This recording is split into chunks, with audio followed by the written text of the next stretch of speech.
been a glorious day, but I better get back to class. Oh, you said it, buddy. Where do you think you're going, SquarePants?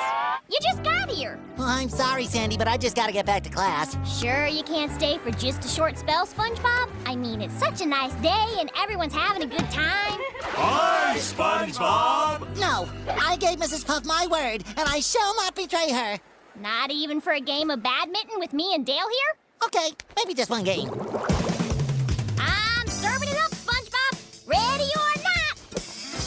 Patrick, do you remember how to play this game? Mm-hmm. Is this the one with the